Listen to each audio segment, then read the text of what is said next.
Good morning, everybody. I'm Lauren Stone with Toy Wizards. That's toy-wizards.com, and I'm back for another spontaneous toy review. So what will be, yes, I'm touching my hand. That's subtle subliminal advertising. So what are we checking out today? We will be looking at, I love these, legitimate Japanese vinyl of these two characters from Night of the Living Dead. These are so cool. They are officially licensed. These were created by Club Daikaiju and M1, so a collaboration between these companies, and they are legitimately made in Japan. Where to begin? So we are going to open those. So before we start looking at these Night of the Living Dead toys, it's important for me at least to understand two things. One, how beautifully Japanese these toys look. I imagine that a lot of you out there are at least aware of how specific and clunky and big and wonderful Japanese vinyl are. It's a very specific look, and to me, nothing else it looks like a Japanese vinyl toy. Like, they are just there. They're big, they're bulky, and they're incredible. Japanese vinyl is a big deal. Kaiju vinyl, big deal. So to kind of have these two aesthetics mixed for Night of the Living Dead toys, I love horror toys. I think it's fantastic. The second thing is to sort of check out the Night of the Living Dead toys that have come first. So in my research, yes, I researched, I don't know everything, sometimes I research. In my research, I was checking out what are the most prominent Night of the Living Dead toys. And so we're gonna take a peek at some of these. So we have our main ghoul characters. That's something, guys, remember, these were not called zombies, they were called ghouls. So these are the characters that, the toys that have in the past come out from Night of the Living Dead, just these kind of White Walkers, Day Walkers, graveyard zombie men. We do have our Karen Cooper. I'm going to say that's the name of the little girl.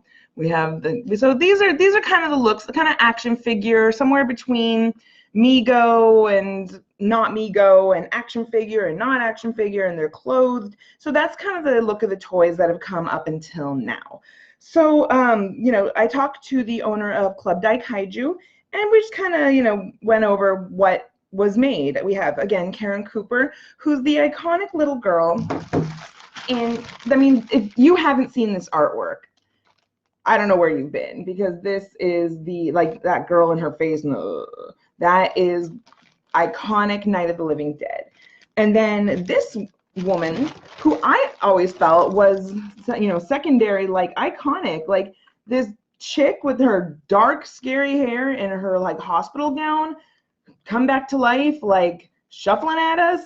She is scary, and everyone over at Club Daikaiju and M1 tapped into this, and they made this toy of this scary. I mean, think about it. Why was she in the hospital, And now she's back to life, and she's coming at me. She is scary.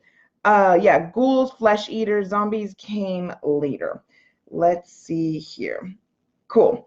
And if you guys want these figures, we'll talk about that as well. They retail for about $200. You can let me know if you're interested. I will tell Club Daikaiju.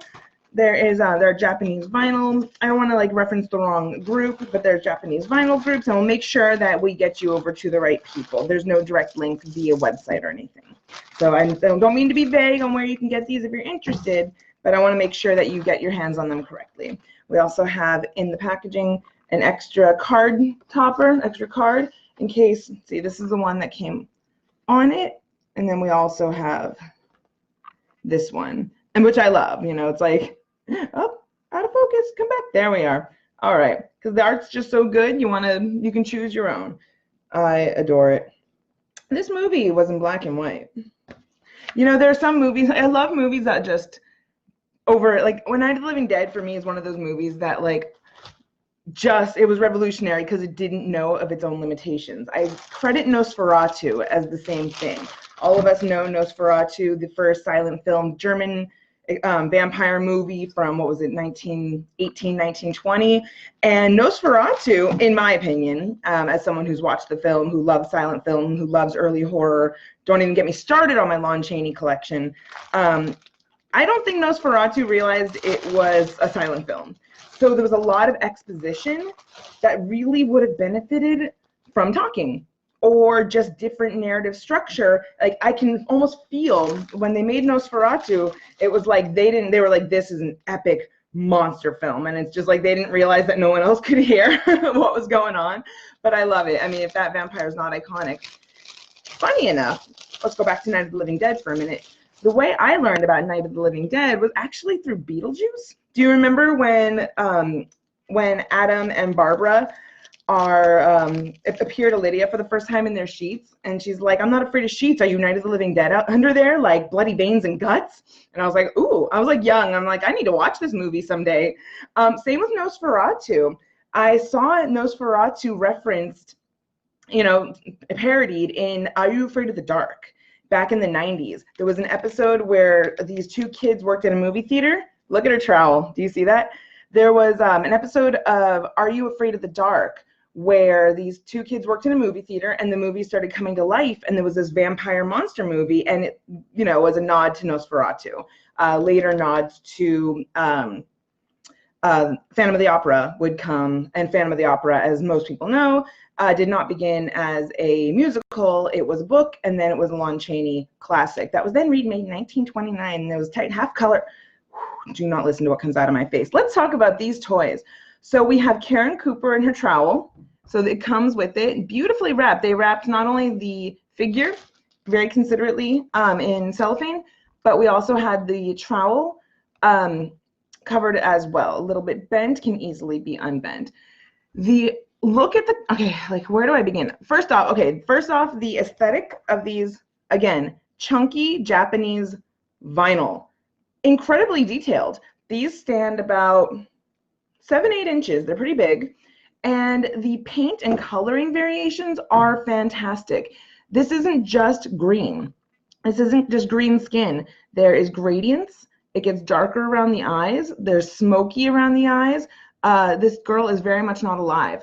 Look at the color of her blonde hair. It's like wheat. It's this beautiful wheat blonde, which I feel just offsets so perfectly with the dress, which, as you can see, is completely 100% textured. There are daisies all over this, and the fabric is falling, the creases, it's perfect. She has her stockings also textured with like a fishnet, and then she has her shoes, which are brown. So lots of color variations happening here.